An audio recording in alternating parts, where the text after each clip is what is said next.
Hi, welcome to Pastor Talk. I'm Pastor Steve. I can remember as a young child I grew up I grew up in Florida, and we'd go to the ocean all the time, and I'd look out at the ocean, and I was not as amazed, I don't guess, as a child as I am now, but as an adult I look out at the ocean and I just think of the magnitude and the distance. You can look out in that water, you can just look out at the water, and it just goes on and on and on. And I just think how huge the sea is, the ocean is. Our God created the ocean. He created the seas. He created the universe. In the scriptures, we see where God continually uses nature around us to bring us to consider how awesome and how great our God is.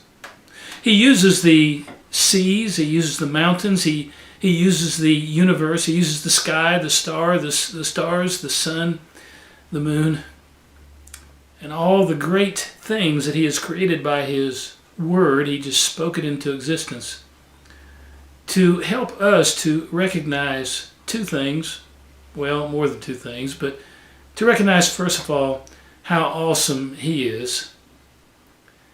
And then as a second thing, he wants us to see when we really consider how big and how great and how far beyond our understanding God is, then we recognize also how little, you might say, how little we are, like a grain of sand on a seashore, or if we stick our toe in the ocean, how little that part is compared to the greatness of how big the ocean is. He uses that in the book of Revelation. He uses nature to reveal to us many mighty things that are going to come at the end of time, and to use as examples and images and types that we can't even understand much of the book of Revelation because of it. He speaks to us about the reality of God. He tells us in Romans that it's by looking at this visible realm of how big and how huge it is that we can recognize there is a God. In Psalm 8, David, probably a shepherd boy at the time when he wrote the psalm, and in Psalm 23, as a shepherd, the Lord is my shepherd, I shall not want.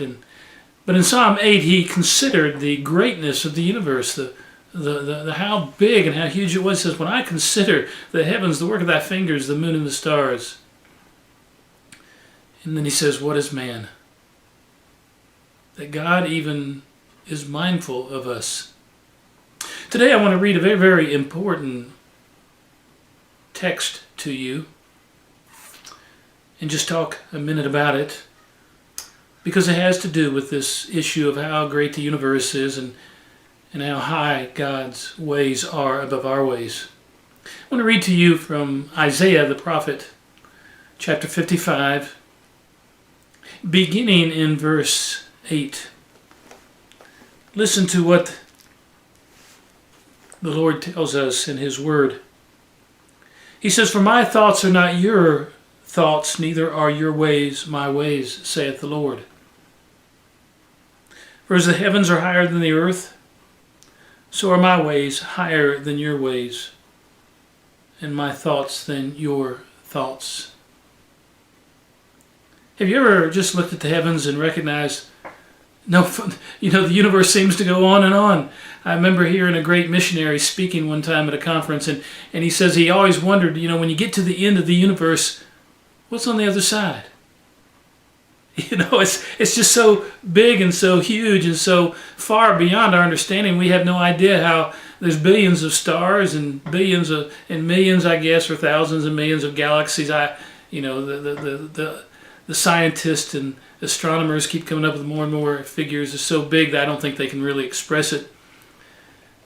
But God is using the greatness of the visible realm to reveal to us how great and how powerful and how huge and great and awesome our God is. In this verse, 8 and 9 that I just read to you, and I may get time here to read some of the rest of it. He wants us to understand that his thoughts, he says, my thoughts are not your thoughts. Neither are your ways my ways, saith the Lord.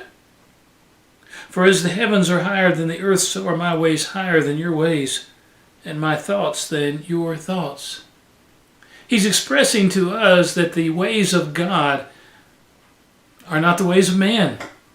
There's different ways to look at this, but for our understanding as human beings, I like to express it this way. Our human minds, our humanity, logic, figuring everything out through our human abilities, cannot understand the ways and thoughts of God. I so often express, and in these videos I express quite often, the need for us to read our Holy Scriptures. Why? Because if we want to be in the presence of God and truly understand his ways, his thoughts,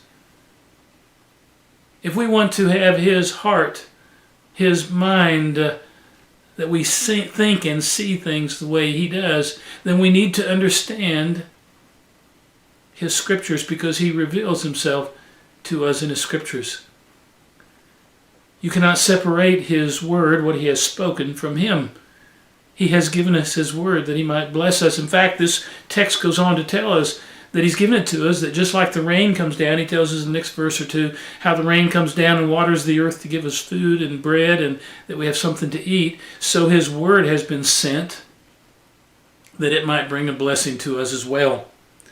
Oh, he goes on in verse 12 and 13 to the end of the chapter, talking about how he has, how we should go out with joy. And he's really talking about the Christian dispensation. There's no doubt about that. When you go to the first verse of the chapter, he's really leading into grace. Ho, everyone that thirsteth, verse 1, come ye to the waters. He that hath no money, come ye buy and eat. Yea, come, buy wine and milk without money and without price. That's the gospel. The free grace and mercy of God for you and for me. Well, I want to express to you that what God wants us to understand is the importance of understanding his ways and his thoughts. Spend time in his word, considering his word and the meaning and understanding what is God saying to you and to me. We need to consider that, just like if we look out into the heavens and consider how great, as he tells us to do, consider how great God is. His word is so far beyond our understanding. It's a walk of faith. Well, I pray that you'll consider not only how great the heavens are, but you'll read his word and consider how great and awesome and mighty his word is. It is far beyond our human logic and understanding, and God has sent it to you and to me that we might be blessed. Read his word. Study his word. Meditate. Speak it out. Write it down. Memorize it. Talk about it. And let God reveal to you his mighty presence and his thoughts. Well, this is Pastor Talk for you. And I'm Pastor Steve. May God bless you.